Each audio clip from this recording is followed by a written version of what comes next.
किरण जी भाई साहब मंगलाचरण।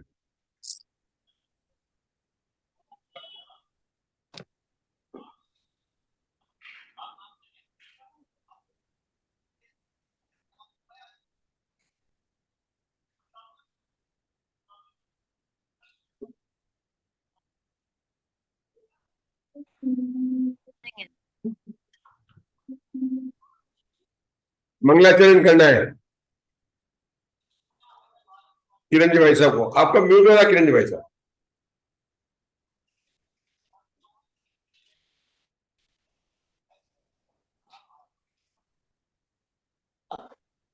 त्रिभुवन शिरसे हरए भवभय बाधु निगदे पणउम सिद्धे जीवठानस्य मलिन गुणचूलियम ओच्छम मलिन गुणचूलियम ओच्छम। आचार्य वीरसेन द्वारा विरचित धवला टीका की 16 पुस्तकों में से छठी पुस्तक जीव स्थान चूलिका में हमारे 8वीं चूलिका का प्रकरण चल रहा है। हम प्रथमोषम सम्यक के सन्मुख मिथ्या दृष्टि के बारे में जो विषय चल रहा है उसका स्वाध्याय कर्तव्य प्रश्न संख्या 214 पर आ चुके हैं। हमने शंका समाधान पढ़ा था।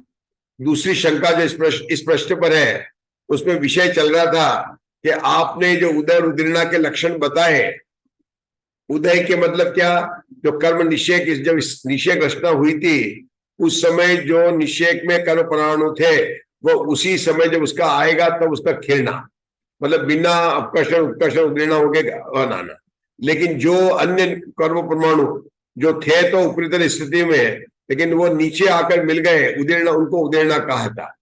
शंकाकार ने क्या शंका बोला कि आप ये बातें हमको क्यों बता रहे हो, ये सूत्र में तो कोई उदीर्णा उदय की बात ही नहीं आई है, वहां तो सम्यक के सन्मुख की बात है। तो मुकेश भाई के इस प्रश्न पर आचार्य वीर से उत्तर देते हैं कि भाई ये कोई दोष नहीं है, ये सूत्र देशामर्चक है, तो इसमें मतलब जो है उपलक्षण से इन सब बातों का ज्ञान कराना आवश्यक है, सब बातें इसमें गर्भित है। इतनी बात उन्होंने बता दी।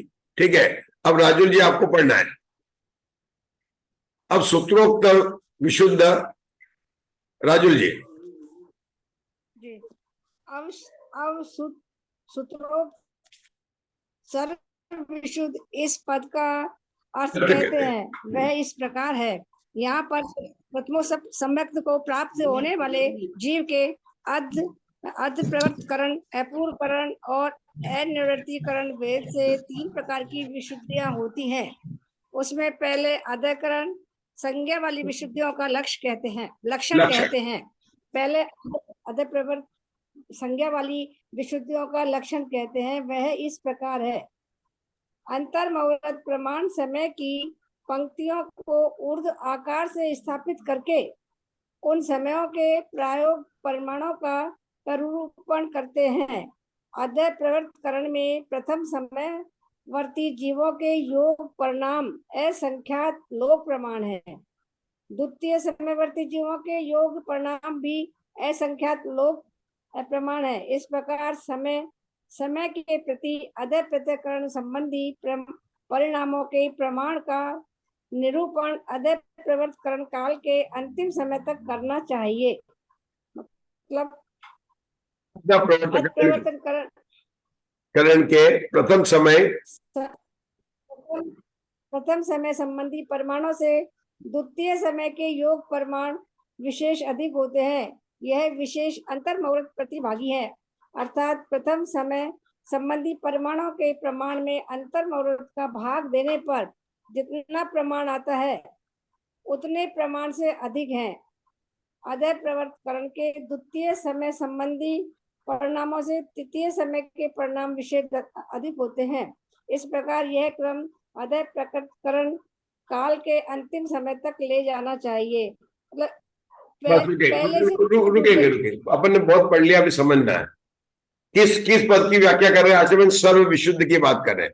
सूत्र में आया था कि जो प्रथमोषम सम्यक के सन्मुख सर्वशुद्ध मिथ्या दृष्टि है वह कौन सी प्रकृति को मानता है, कौन सी प्रकृति उदय होता है, सबकी बातें चल रही थी, उनकी कंडीशन चल रही थी। और जो कल आपने सूत्र में 14 पॉइंट लिखे थे वो सब कंडीशन बता के उसका सारी बातें बताई, प्रदेश बंद कैसा करता है, अनुभाग बंद कैसा करता है। अब यहाँ पर कहते हैं कि सर्व विशुद्ध का अर्थ कहते हैं। तो सर्व विशुद्ध में कहने पर यहाँ पर सर्व में लेना 3 प्रकार के करण। करण कहते हैं परिणाम को या भाव को, है ना। करण कहते हैं परिणाम या भाव को कहते हैं। ये तीन करण क्या, अधकरण, अपूर्वकरण और अनिवृत्तिकरण। किसकी बात कर रहे हैं राजेश भैया? बहुत इंटरेस्टिंग विषय चल रहा है कि ये जो सम्यक के सन्मुख मिथ्यादर्शी किसको कहा? जो करण लब्धि में प्रवेश कर चुका है, नियम से अंतर्मूर्त के बाद में वह सम्यक दर्शन को प्राप्त करने वाला है। चूंकि प्रवेश कर चुका है तो उसके सम्यक दर्शन का टिकट रिजर्व्ड है, उसके हाथ में भी सम्यक दर्शन का टिकट है नहीं है। लेकिन अगर वो नेट पे जाके देखेगा तो उसको गूगल में दिखाई देगा कि आपका सम्यक दर्शन का टिकट है और अंतर्मुख बाद में आपका कंफर्मेशन हो जाएगा, बिल्कुल मिल जाएगा। लेकिन वो प्रिंट लेना चाहेगा तो टिकट नहीं प्रिंट होगा, क्योंकि अभी वो मिथ्या दृष्टि है और मिथ्या दृष्टि के हाथ में सम्यक दर्शन का टिकट नहीं हो सकता। क्या कहा शबन? सम्यक दर्शन का टिकट किसके हाथ में रहता है? सम्यक दृष्टि के। करण लब्धि में जो प्रवेश किया किरण जी भाई साहब, वह नियम से सम्यक दर्शन को प्राप्त करने वाला है, लेकिन है मिथ्या दृष्टि, और मिथ्या दृष्टि के हाथ में हम सम्यक दर्शन का टिकट नहीं दे सकते हैं। तो उषा जी, ये करण लब्धि वाला जी यद्यपि अंतर्मुख काल के बाद में सम्यक दर्शन होने वाला है, लेकिन सम्यक दर्शन का टिकट नहीं है, मिथ्या दृष्टि है। समझे मंजुला जी? अब ये कितना अंतर्मुख, अंतर्मुख में क्या चीज होगा? अधकरण होगा, अपूर्वकरण होगा, अनिवृत्तिकरण होगा।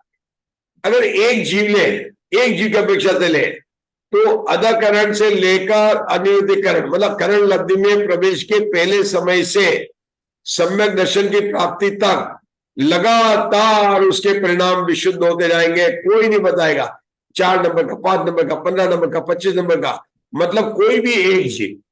लेकिन नाना जीव है, तो कई जीव एक साथ सम्यक दर्शन को प्राप्त कर सकते हैं, तो उनके परिणामों में तारतम्यता होती है। किसी के अलग होते हैं, किसी के समान होते हैं, किसी के नहीं होते हैं। जैसे एक जीव ने पूना से शिखर जी की यात्रा की, पूरे संघ में गया, तो किरण में से आप चढ़े, तो आपके जब से आपसे पूना में चले तो परिणाम विशुद्ध हुए। वहां पहुंच गए, पारसनाथ हिल पर पहुंच गए, अरे शिखर जी आ गया है, अपन रुके। अब जिस दिन यात्रा चढ़ने लगे अपने परिणाम और विशुद्ध हो गए। गंध नाला आ गया, वो विशुद्ध हो गए। अपने एक जीव की अपेक्षा थे, अब नहीं उसकी बात नहीं करना। इस श्रेणी में क्या करते हैं, हर समय उसके परिणाम, गौतम गंडरा कूट आ गया, ठीक हो गया। चंदा बाबू का टूक आ गया, अरे बहुत हो गया। चंदा बाबू की टूका तो बहुत कठिन होती है, अपनी यात्रा सफल हो गई। हे भगवान, अब पार्श्वनाथ भगवान तक बिल्कुल ऐसे हिम्मत बनाए रखना, हमारे पैर में दर्द नहीं हो। मतलब उसके परिणाम जो है, ये तो मैंने बहुत बाह्य से उच्चार से कथन किया है, लेकिन यहां पर तो वास्तव में उसके तत्व विचार इतना लगा है कि उस जीव के परिणाम विशुद्ध हो रहे। लेकिन 2 जीवों की तुलना करें, चाहे राजेश भैया, जेपी जोशी और किरण जी तीनों एक साथ चल रहे, यात्रा कर रहे हैं। क्या कर रहे? तीनों चल रहे, एक साथ चले, एक ट्रेन में चले, लेकिन हम चढ़ रहे ना भाई साहब, फिर तो अपने परिणामों में अलग अलग होंगे। हो सकते हैं, हो सकता है मेरे और आपके परिणाम एक सदी के हो और राजेश भैया के अलग हो सकता है हम तीनों के अलग हो। मतलब नाना जीव है, उनके परिणाम समान भी हो सकते हैं, असमान भी हो सकते हैं। एक जीव की अपेक्षा से ये जो है परिणाम कुछ विशुद्ध विशुद्ध होते जाते हैं। अब यहाँ पर जो शास्त्रों में वर्णन किया, यहाँ पर मतलब कषाय पौड़ में, शपणासार में, पंचलब्धि की पुस्तक में, या धवला जी में, ये अधकरण, अपूर्वकरण और अनिवृत्तिकरण का किसके नाना जीव की अपेक्षा से परिणाम किया। किसके नाना जीव की अपेक्षा से वर्णन करते हैं कि नाना जीव है, उनके परिणाम कैसे होते हैं। तो पहला करण का नाम है अधप्रवर्तकरण, दूसरे का नाम है अपूर्वकरण, तीसरे का नाम अनिवृत्तिकरण है। क्या अंतर है? तीनों करण का काल अंतर्मुक्त है, लेकिन अधकरण का काल बड़ा है, अपूर्वकरण का काल उससे छोटा है और अनिवृत्तिकरण का काल उससे छोटा है। अगर हम अधकरण का काल 16 समय मानते हैं तो अपूर्वकरण का 8 समय और अनिवृत्तिकरण का 4 मान लें। संख्यात का भाग उससे कम कम होता है, लेकिन 4 भी अंतर्मूर्त है, 8 भी अंतर्मूर्त है और 16 भी अंतर्मूर्त है, और तीनों मिलाकर भी अंतर्मूर्त है। मैं रुक गया, मैंने बताया कि यह सर्व विशुद्ध बोल जो आया है उसकी व्याख्या चल रही है। सर्व विशुद्ध बोल में व्याख्या में उन्होंने कहा परिणामों की विशुद्धि होती है, वह विशुद्धि 3 प्रकार की होती है। अधकरण रूप विशुद्धि, अपूर्वकरण रूप विशुद्धि और अनिवृत्तिकरण विशुद्धि। हमने ये बताया कि यहाँ पर जो एक जीव की अपेक्षा से अधकरण के पहले समय से लेकर अनिवृत्तिकरण के अंतिम समय तक जाएंगे तो लगातार उसकी विशुद्धि बढ़ती जाएगी। लेकिन नाना जीव की अपेक्षा से विशुद्धि में तारतम्यता यानी समानता असमानता भी है। ठीक है, इतनी बात समझ में आने के बाद में मैं अब आगे बढ़ना चाहता हूं कि अधः प्रवर्तकरण का हमने काल बताया था 16 समय, अनिवृत्तिकरण का बताया था 8 समय, और ये काल्पनिक फिगर है समझने के लिए, और अनिवृत्तिकरण का 4 समय बताया। तीनों ही काल है तो अंतर्मूल, लेकिन ये बताने के लिए कि अधकरण से काल से अपूर्वकरण का काल छोटा है और अपूर्वकरण के काल से अनिवृत्तिकरण का काल और छोटा है। तो हमने 16 में भाग दे दिया तो 8 समय आ गए, फिर भाग दे दिया तो 4 समय आ गए, संख्यात का भाग दिया तो ये हमें प्रमाण का मिल गया।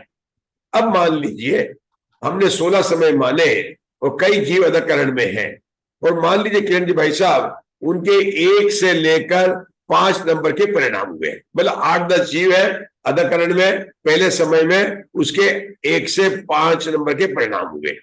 दूसरे समय में क्या होगा कि उसके 3 से लेकर 7 तक के परिणाम होंगे। ध्यान देना, पहले समय में 1 से 5 थे, दूसरे समय में 3 से 7 थे। चौथे समय में क्या होगा, 6 से लेकर 10 होंगे, 6 से लेकर 10 होंगे। आप इस तरह से देखेंगे तो इससे क्या लग रहा है कि पहले समय में 1 से 5 थे, दूसरे समय में 3 से 7 थे। तो पहले समय की बात करें तो क्या हुआ कि 1 से 5, तो ऐसा हो सकता है कि 2 जीव के परिणाम 2 नंबर के हो या 1 जीव का परिणाम 3 नंबर का हो। तो 1 से 5 नंबर के परिणाम और कई जीव हैं, उनमें से जैसे मैंने बताया था कि किरण जी भाई साहब और जेपी दोषी का परिणाम सेम है और राजेश भैया का परिणाम उस समय अलग है, हो सकता ऊंचा उनसे, लेकिन वो एक समय में चल रहे हैं तो उनको बोला समसमयवर्ती। राजेश भैया किरण जी भाई साहब और जेपी दोषी का कहा समसमयवर्ती, तो वो एक साथ में करण लब्धि में प्रवेश करके चढ़ रहे हैं, लेकिन उनके परिणाम क्या है, भिन्न भी है और विसदृश्य भी है, डिफरेंट भी है।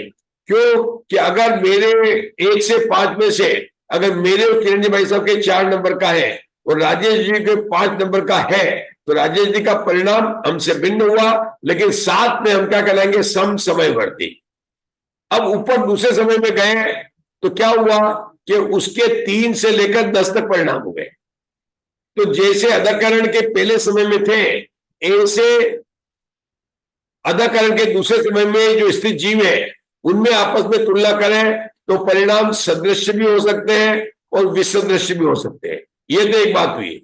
लेकिन नीचे से ऊपर के समय के करें, मतलब पहले समय से दूसरे समय के परिणाम की तुलना करें तो वो भी सदृश्य भी है, विसदृश्य भी। कैसे, तो समझना, पहले समय में 1 से 5, दूसरे समय में 3 से 7, तो तीसरे नंबर का, चौथे नंबर का और 5वें नंबर का परिणाम पहले समय में भी और दूसरे समय में भी है, लेकिन छठे और 7वें नंबर का परिणाम पहले समय में नहीं है, केवल दूसरे समय में है। तो तुलना करेंगे अशोका जी, तो पहले समय में दूसरे समय में छठा नंबर का और 7वें नंबर का परिणाम तो नया परिणाम है जिसको कहेंगे विसदृश्य, और क्या होगा, तीसरा, चौथा, 5वां नंबर का परिणाम कैसा है, सदृश्य, क्योंकि नीचे में पाया जाता है, ऊपर में पाया जाता है।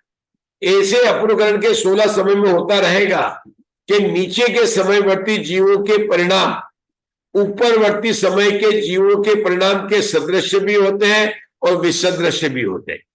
समसमयवर्ती जीवों के परिणाम सदृश्य भी होते हैं और विसदृश्य भी होते हैं। ये कार्य अधकरण में होता है। तो अपूर्वकरण में क्या होगा, अपूर्वकरण में हर समय के जीवों के परिणाम अपूर्व ही होंगे। ध्यान से सुनना, अगर अभी क्या था, 1 से 5 हुआ था, अपूर्वकरण में दूसरे समय में 6 से 10 होगा। अधकरण में क्या लिया था अपने, 3 से 10 लिया था, 3 से 7 लिया था। लेकिन यहां पर क्या होगा, पहले समय में 1 से 5 है तो अपूर्वकरण में दूसरे में 6 से 10 होगा। तीसरे समय में राज्य में क्या होगा, 11 से 15 होगा। चौथे समय क्या होगा, 16 से 20 होगा। मतलब अपूर्वकरण में भिन्न समयवर्ती जीवों के परिणाम अपूर्व अपूर्व ही होते हैं, इसलिए इसके नाम हो गए अपूर्वकरण। यहां तक बताने के बाद में मैं रुक जाता हूं और मैं बोलता हूं कस्तूरी जी बताएंगे कि अदाकरण में क्या बताया हमने। अदाकरण की बात चल रही, बताइए कस्तूरी जी। अधकरण में परिणाम 1 से 5 होते हैं। वो पहले उसका समय 3 ज्यादा होता है, उसका समय ज्यादा होता है और उसके परिणाम समान भी होते हैं, असमान भी होते हैं। बहुत बढ़िया, आपने थोड़ा पिघल। आशा बहन समझाएंगे।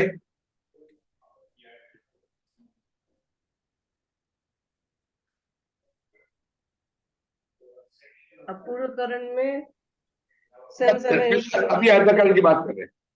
अधकरण में 1 से 5 समय के जीव के परिणाम है। जीव के परिणाम समसमयवर्ती जीवों के परिणाम भिन्न भी होते हैं और समान भी होते हैं। बहुत बढ़िया, सदृश भी होते हैं, विसदृश भी होते हैं। बहुत बढ़िया। और भिन्न समयवर्ती जीवों में भिन्नवर्ती समयों के परिणाम भिन्न ही होते हैं। नहीं, सदृश अदाकरण में सदृश भी है और विसदृश भी है। अपूर्वकरण में बात नहीं कर रहे हैं, अपन बात कर रहे हैं अदाकरण की, ठीक है ना।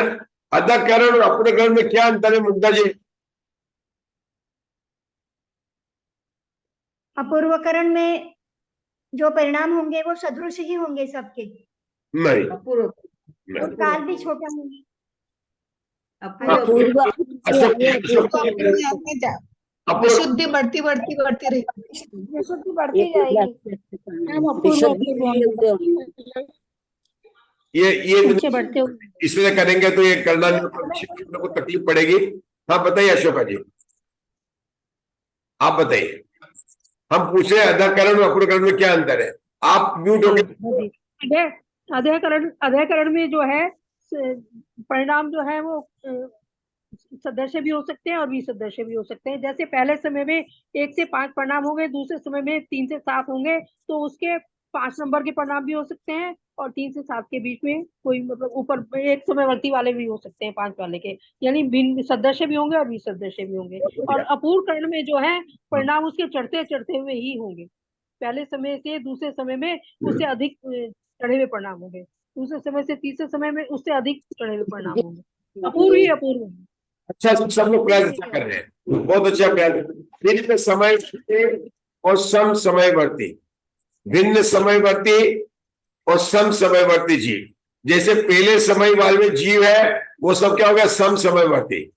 3 नंबर का समय में बात करें, तीसरे समय में जितने जीव है उन सब जीव कहेंगे सम समयवर्ती। लेकिन उसकी अपेक्षा चौथे समय के जीव की तुलना करेंगे तो उसको कहेंगे भिन्न समयवर्ती जीव। अदाकरण के अंदर ध्यान देना, भिन्न समयवर्ती जीवों के परिणाम सदृश भी होते हैं, विसदृश भी होते हैं, समान भी होते हैं और असमान भी होते हैं। लेकिन अपूर्वकरण में भिन्न समयवर्तियों के परिणाम विसदृश नहीं होते हैं, असमान ही होते हैं। अपूर्वकरण में भिन्न समयवर्ती जीवों के परिणाम असमान ही होते हैं, अपूर्व ही होते हैं। जैसे अपूर्वकरण के पहले समय में 1 से 5 परिणाम था, दूसरे समय में 6 से 10 है, तो 1 से 5 परिणाम का पहले समय वाले परिणाम दूसरे समय में बिल्कुल नहीं पाए जाते हैं, दूसरे समय में 6 से 10 समय के परिणाम आते हैं। इसलिए अपूर्वकरण में पहले दूसरा यानी भिन्न समयवर्ती जीवों के परिणाम अपूर्व ही होते हैं।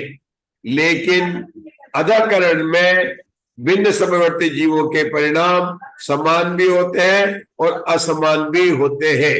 उषा जी केकरा बताएंगे अदाकरण और अपूर्वकरण में क्या अंतर है।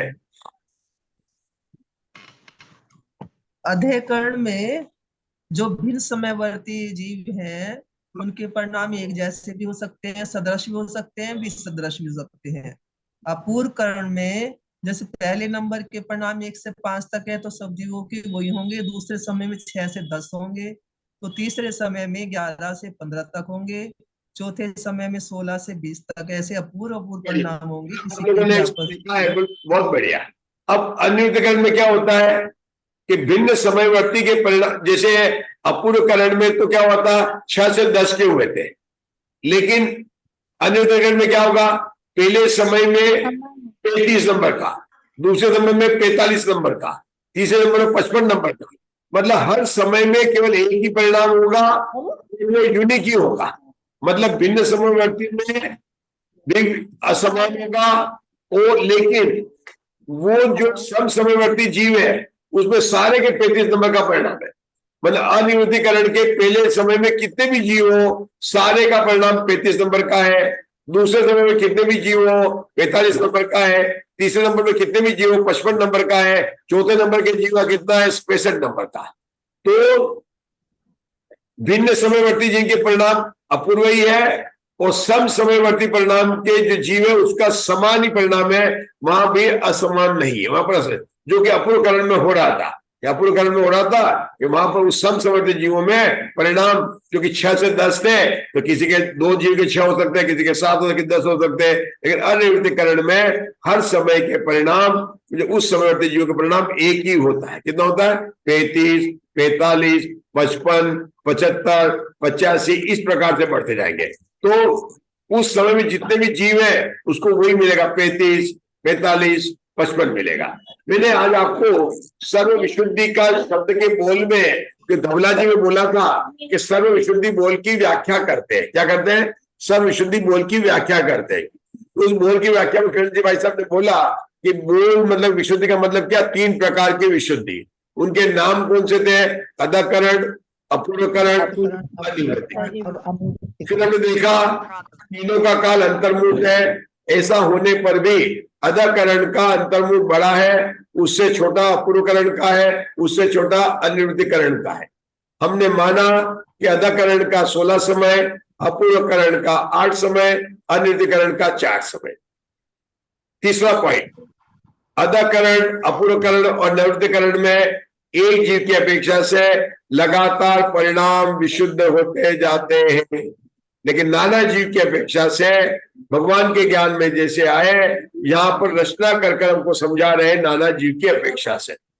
नाना जीव की अपेक्षा से हमने पहले देखा कि अधकरण के अंदर भिन्न समयवर्ती जीवों के परिणाम भी सदृश विसदृश होते हैं, और सब समयवर्ती के परिणाम भी समान। अगर सदृश विसदृश बोलने में कठिनाई हो रही है तो समान असमान, सिमिलर डिसिमिलर, एक जैसे अलग अलग, आप हिंदी को जितना सरल कर सकते हैं। समान, असमान, एक जैसे, भिन्न, सिमिलर, डिसिमिलर, डिफरेंट, सेम, कोई भी शब्द कह सकते हैं। तो हम इसको थोड़ा समझने के लिए, अधकरण में किसी भी समय में नाना जीव है, उनके परिणाम सेम भी होंगे और डिफरेंट भी होंगे, क्योंकि हमको इंग्लिश अच्छी समझ में आ जाएगी। और भिन्न समयवर्ती के परिणाम भी पहले से दूसरे मिलेंगे, तो वहां पर सेम भी होंगे, डिफरेंट भी होंगे। सेम को कहेंगे समान, डिफरेंट को कहेंगे असमान। तो अधकरण में इस प्रकार से ऊपर के नीचे के परिणाम में जो विसदृशता, असमानता पाई जाती है, उसके कारण अधकरण में अनुकृष्टि की रचना होती है। लेकिन अपूर्वकरण में चूंकि नीचे के ऊपर के समय के जीवों में परिणामों में समानता नहीं पाई जाती है, इसलिए वहां पर अनुकृष्टि रचना नहीं होती है। भगवान महावीर की जय बोलकर मैं फिर आपको याद दिला रहा हूं कि अधकरण में चूंकि नीचे के समयवर्ती के और ऊपरवर्ती समय के जीवों में परिणामों में समानता भी होती है और असमानता भी होती है। समानता होने के कारण अनुकृष्टि की रचना होती है। क्या होती है, अभी शब्द नहीं समझ में आए, लेकिन ये समझने तो ले को अनुकृष्टि की रचना होती है। तो अनुकृष्टि की रचना क्यों होती है कि अधकरण और अपूर्वकरण में नीचे के ऊपर के परिणामों में विसदृशता और समानता पाई जाती है। खास बात, समानता पाई जाती है। अपूर्वकरण में अनुकृष्टि की रचना नहीं होती है, क्योंकि वहां पर 1 से 5, 6 से 10, मतलब पहले समय के परिणाम और नीचे के समय के परिणाम में कोई भी सिमिलरिटी नहीं है, कोई भी समानता नहीं है। और अनिरुद्धीकरण में भी अनुकृष्टि की बात ही नहीं है। अब हम जानना चाहेंगे जय श्री श्राव से अनुकृष्टि की रचना अधःकरण में होती है और अपूर्वकरण में क्यों नहीं होती है, इस प्रश्न का उत्तर हमें देंगे जय श्री श्याम। क्योंकि परिणामों में समानता होती है तब अनुकृष्टि रचना होती है, तो अधःकरण में समानता होती है, नहीं, अपूर्वकरण में समानता होती है, परिणाम में समानता होती है। देखो अधःकरण में भिन्न समयवर्ती जीवों के परिणाम में सदृशता होती है, इसलिए दृष्टि की रचना होती है।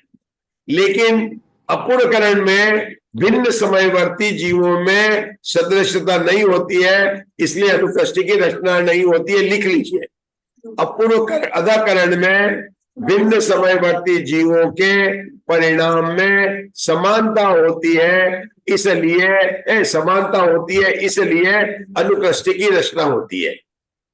अपूर्वकरण के परिणामों में, भिन्न समयवर्ती जीवों के परिणामों में सदृशता नहीं पाई जाती है, इसलिए वहां पर अनुकृष्टि की रचना नहीं होती है। बस इतना बात अपन ने समझा।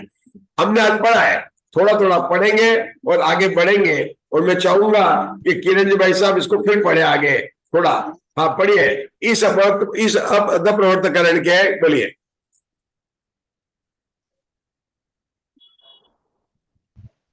हाँ पैराग्राफ पढ़ना है, किरण जी भाई साहब को पढ़ना है, पेज नंबर है 215। पढ़ रहा हूं। इस अधःकरण पूर्व काल के संख्यात्मक भाग मात्र निवर्गणा कांडक होता है। वर्गणा नाम समयों की समानता का है। उस समानता से रहित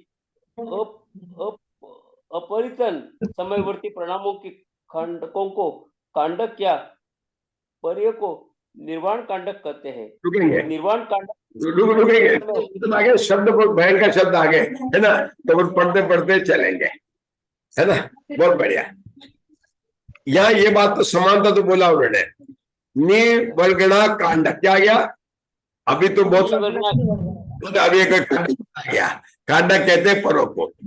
अभी हमने क्या बताया कि जो अनुकृष्टि की रचना होती है अधःकरण में, वो क्यों होती है जय श्री राम? वो इसलिए होती है कि भिन्न समयवर्ती के जीवों के परिणाम में समानता पाई, लेकिन ये समानता पूरे 16 समय तक नहीं पाई जाएगी। ये कहे मान लो 4 समय तक पाई जाएगी, फिर 4 समय बाद में पाई जाएगी 4, तो एक 4 समय का वो आबाद निर्वर्गणा कांडक हो गया। जैसे अपन ने 64 समय की स्थिति मानी थी, आबादा काल 64 था, 64 में 16 का भाग दिया तो 4 आ गया था आबादा कांडा, और हमने कहा था 64, 63, 62, 61 की सेम आबादा होती है। अब यहाँ पर क्या निकलना है? निर्वर्गणा कांडक, उसी का दूसरा नाम है अनुकृष्टि रचना। निर्वर्गणा कांडक, अनुकृष्टि रचना, दोनों एक ही रचना संबंधित है।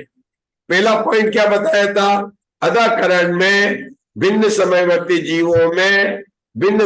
जीवों में परिणामों में सदृशता पाई जाती है, इसलिए अनुकृष्टि की रचना होती है। लेकिन ये समानता कब तक होती है? कि पूरे समय तक नहीं होती, कुछ समय तक होती है, बाद में नहीं होती है। तो 4 समय तक होती है, तो निर्वर्गणा कांडक का प्रमाण हो गया 4 समय। अगर 8 समय तक होती है तो 8 समय हो जाएगा, तो निर्वर्गणा कांडक का प्रमाण 4 समय हो गया है। आशा बहन समझाएंगे क्या बोला। मैं विषय को बहुत धीरे ले रहा हूं, क्योंकि आप लोगों को ये विषय कई बार सुनते हैं, लेकिन इसको बिल्कुल स्पष्ट हो जाए। हम बिल्कुल धीरे पैदल की चाल, साइकिल की चाल से चल रहे हैं। वापस समझो जरा, ये वापस समझाइए। मैं 10 बार समझाऊंगा, बिल्कुल साइकिल की चाल से, मेरे पैदल की चाल से चलेंगे। हाँ बताइए आशा बहन।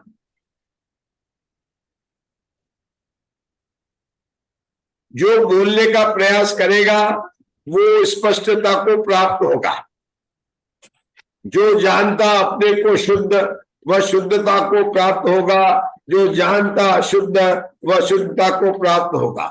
जो बोलने में हिचकिचाएगा वह हिचकिचाहट को प्राप्त होगा, और जो बोलता रहेगा वह समझता जाएगा। ये बिल्कुल निश्चित है। बताइए आशा बहन। अधःप्रवर्तन के संख्या के भाग में जो कांडक होता है उसको निर्वाण कांडक कहते हैं, और ये ऊपर के समय में होता है। ऊपरी समय में जो जीव होते हैं उनके परिणामों में होता है। फिर से सुनना पड़ेगा आपको। चलो राजुल जी। हाँ, अधाकरण में भिन्न समयवर्ती परिणामों में जो समानता पाई जाती है उसे अनुकृष्टि की रचना कहते हैं। जैसे 61, 62, 63 और 64 ये समान है, तो इनको इसको है ना, इसको अनुकृष्टि रचना कहते हैं। और अपूर्व करण में भिन्न समयवर्ती जीवों के परिणाम में वो भिन्न होते हैं और वो अपूर्वी रहते हैं, इसलिए उसमें अनुकृष्टि रचना नहीं होती है। ये बात तो पहले पढ़ ली थी, पहले पैराग्राफ। अभी जो दूसरे पैराग्राफ में पढ़ी ना अपने बात, और अभी 61, 62, 63, 64 नहीं लेना है, वो बात में बताएंगे। अभी पहले पैराग्राफ में तो बोला था, 61, 62 पहले पैराग्राफ में पढ़ा था कि अपूर्व करण में अनुकृष्टि की रचना नहीं होती है, अधाकरण में अनुकृष्टि की रचना होती है। दूसरा पैराग्राफ जिसकी 3 लाइन अभी किरण जी भाई साहब ने पढ़ी है, उसमें ये बात बताई जा रही है कि ये जो अधाकरण में भिन्न समयवर्ती जीवों में जो परिणामों की सदृशता होती है वह लगातार पूरे काल में नहीं होती, कुछ काल तक होती है, उसके बाद में बंद हो जाती है, फिर परिणाम नहीं होते, फिर उनके 4 समय तक उनकी सदृशता होती है, फिर उनकी बंद हो जाती है। ऐसे अलग अलग होते रहते हैं। इसलिए क्या बोलते हैं कि जितने समय तक नीचे के परिणाम ऊपर के परिणाम में सदृशता पाई जाए उतने समय को निर्वर्गणा कांडक कहते हैं। ये बात पढ़ी दूसरे पैराग्राफ में। पहले पैराग्राफ में पढ़ी कि अनुकृष्टि की रचना क्या होती है, अधाकरण में क्यों होती है, अपूर्वकरण में क्यों नहीं होती है। दूसरे पैराग्राफ में हमने पढ़ा कि निर्वर्गणा कांडक क्या है, कि ये जो सदृशता थी वह पूरे 16 समय तक नहीं होगी, वो मान लो 4 समय तक होगी, तो 4 समय का निर्वर्गणा कांडक होता है। किरण जी भाई साहब फिर से पढ़िए इस लाइन, ये लाइन अगर नहीं फिर से पढ़ेंगे। पढ़ता हूँ। इस अध प्रवर्तन करण के इस अध प्रवर्तन काल के संख्यात्मक भाग मात्र निर्वाण कांडक होता है। निर्वर्गणा कांडक वर्णा नाम संयोग की समानता का है, वर्णा नाम संयोग की समानता का है। उस समानता से रहित अपरितन समयवर्ती परिणामों के खंडकों के कांडक या परों को निर्वाण कांड कहते हैं। रुकेंगे आप, देखो अध प्रवर्तकरण का काल 16 समय है, उसका संख्या दवा कितना, मान लो 4 हो गया, तो 4 समय का एक निर्वर्गणा कांडक होता है। तो 16 समय क्या कितने हो जाएंगे, 4 निर्वर्गणा कांडक हो जाएंगे। अगर 16 समय है और 4 समय का अपन एक भाग में वो होता है, तो क्या होगा कि 4 समय तक नीचे के परिणामों की ऊपर के परिणाम के साथ में सदृशता पाई जाएगी, 5वें समय में बिल्कुल नहीं पाई जाएगी। तो इसलिए बताया। अब आगे की लाइन पढ़ रहे, उस निर्विगणा कांडक में जितने समय होते हैं, यहाँ पर अशोका जब बोलेंगे उस निर्विगणा कांडक में 4 समय होते हैं, उतने मात्र खंड सर्व समयवर्ती परिणामों की पंक्तियां करनी चाहिए। क्या बोल रहे हैं वहां पर कि पहले समय में मान लो आपके परिणाम हुए 162, कितने हुए 162, तो 162 के 4 खंड करेंगे, तो पहले में आएगा 39, दूसरे में आएगा 40, तीसरे में आएगा 41, चौथे में आएगा 42। पहले समय में परिणामों की संख्या अभी क्या मान रहे थे अपन, 1 से 5 मान रहे थे।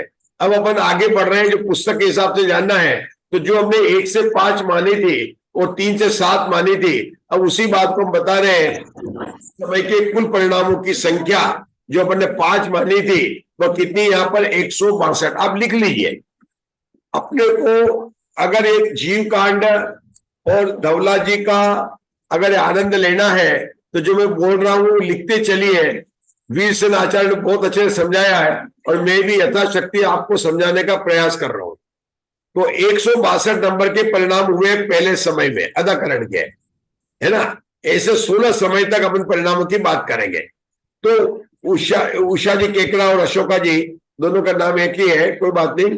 तो अशोका जी 162 के 4 खंड करेंगे, तो कैसे खंड है, 39, 40, 41 और 42।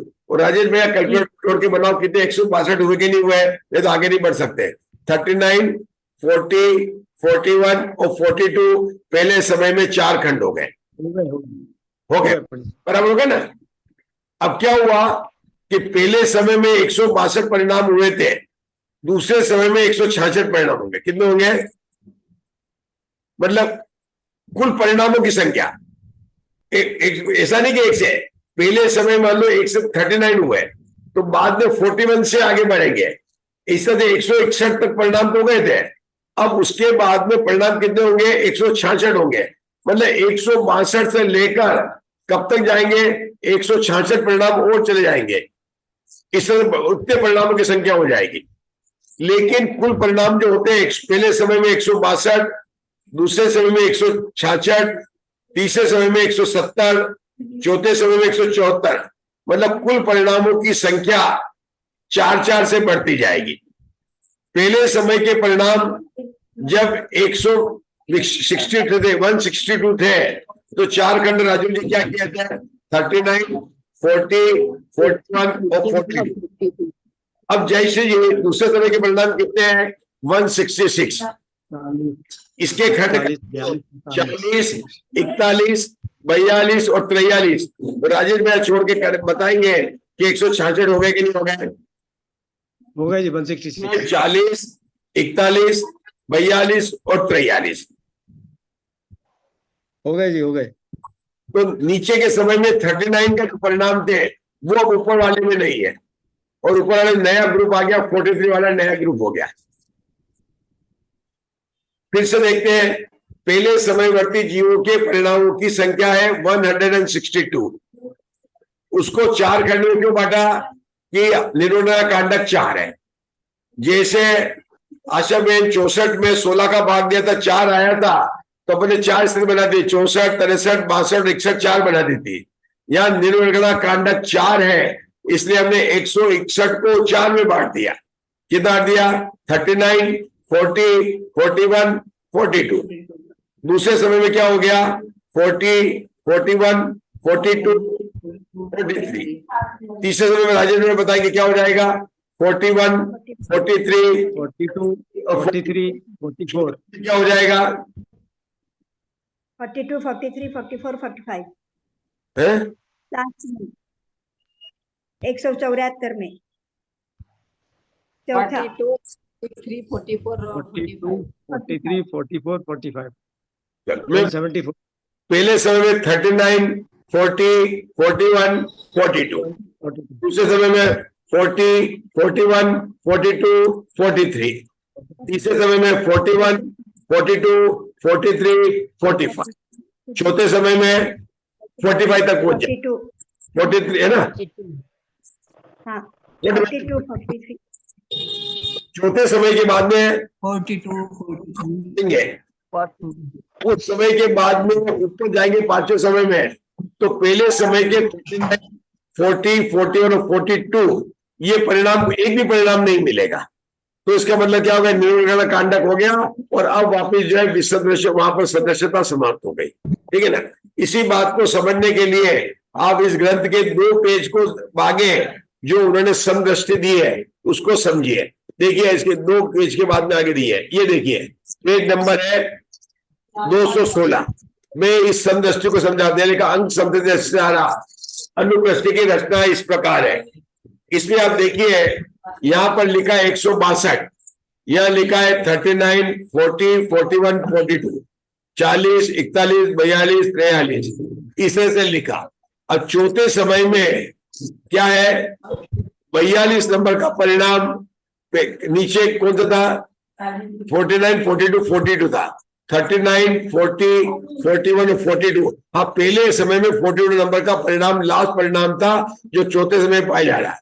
लेकिन 5वें समय में नीचे पहले समय का एक भी परिणाम नहीं है। सारे सदस्यता इन 4 समय तक पाई जाती है, किसी परिणामों की, सबकी नहीं, किसी जमान की पाई जाती थी। इसलिए 4 समय का निरोधना कांडक हो गया। अब जो यहाँ पर 5वें समय परिणाम है वो 4 समय तक सदस्यता चलेगी। अपने को इस तरह से आप इस समदृष्टि को देखिएगा। अभी आज अपन यहाँ पर रुकना चाहेंगे क्योंकि अपना समय